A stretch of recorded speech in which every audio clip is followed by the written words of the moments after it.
Before I put a single plant in a container, I add 3 things that make a huge difference. 1 keeps the roots cooler, 1 helps it retain moisture, and 1 makes the pot lighter and reduces the need for me to put so much soil in a heavy pot. So yes, this is bubble wrap, and I came up with the idea when a couple of my beautiful boxwood absolutely fried from reflected heat off of my driveway and the garage doors. I know it sounds strange, but let me show you how I use it and how it could help you too. If your containers are in full direct sun, or they're black or dark color, or they're cordon steel, something that gets smoking hot, here's the thing you want to remember. Most plants can take a lot of heat if the roots remain cool, and that is what the bubble wrap does for you. It provides an air pocket, so the pot might heat up, but the roots and the soil will stay cool. And you don't need to go all the way around. You just want it the side that faces the most direct sun. So let me move the camera closer and show you the mechanics of it. So let's just say this pot is located in a spot where it's taking direct sun. Let's say that this is the side that is facing west or south, but you notice that this side is visibly hotter. So you just take your bubble wrap, place it inside the pot, and this is before I do anything else. And you don't need to go all the way around. You just want to do it on the side that is taking or absorbing most of the heat.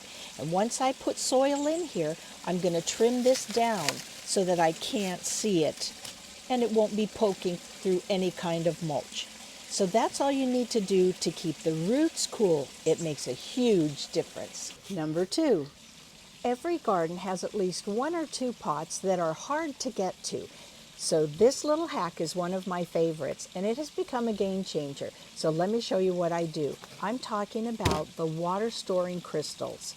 Tiny crystals that expand many, many, many times their weight once they're wet. And then they slowly release it in the soil so that the root ball can stay evenly moist. They're not a substitute for watering, and they're not a substitute for fertilizing. You only need it around the root ball. So this tiny amount, this is 2 teaspoons. I soaked it overnight, and it expands to this much. So here's the thing I want you to ignore. I want you to ignore the directions. I don't think the person who wrote this description is actually a gardener. So the instructions say to mix the water storing crystals dry into the soil, and then once you plant it, to water thoroughly, wait an hour, and water thoroughly again to fully charge them. The problem with that is that when they expand, they will push the soil out of the pot. So I use the recommended amount, but I soak them overnight, and I mix these pre-charged or fully saturated crystals with my dry soil, and that way I don't have any surprises the next day. Ask me how I know. And here's number 3, and it kind of surprises me that it took me so long to start doing this. It's using an empty pot inverted in the larger container in order to keep the pot lighter and save soil. But here's why it works. Most of the things that I grow in containers are shallow rooted.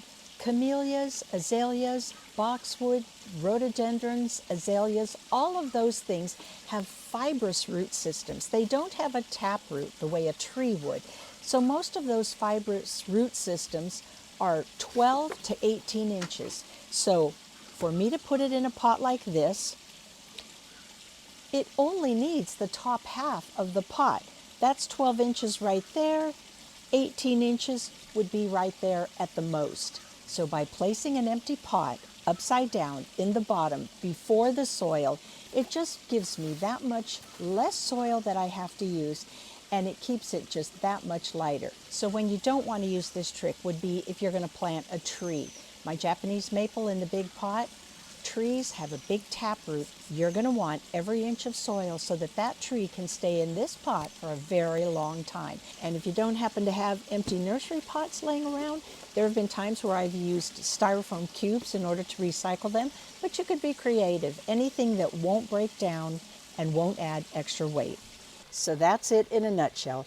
the 3 things I consider putting in every pot before I put the plant in. Bubble wrap keeps the roots cool, water-saving crystal keeps the roots moist, and an inverted pot makes the pot lighter and reduces the amount of soil. So let me know in the comments which of these 3 you're going to try in your own garden. And as always, thank you so much for subscribing. I am trying to build my channel. I appreciate your being here very much. I'll see you next time.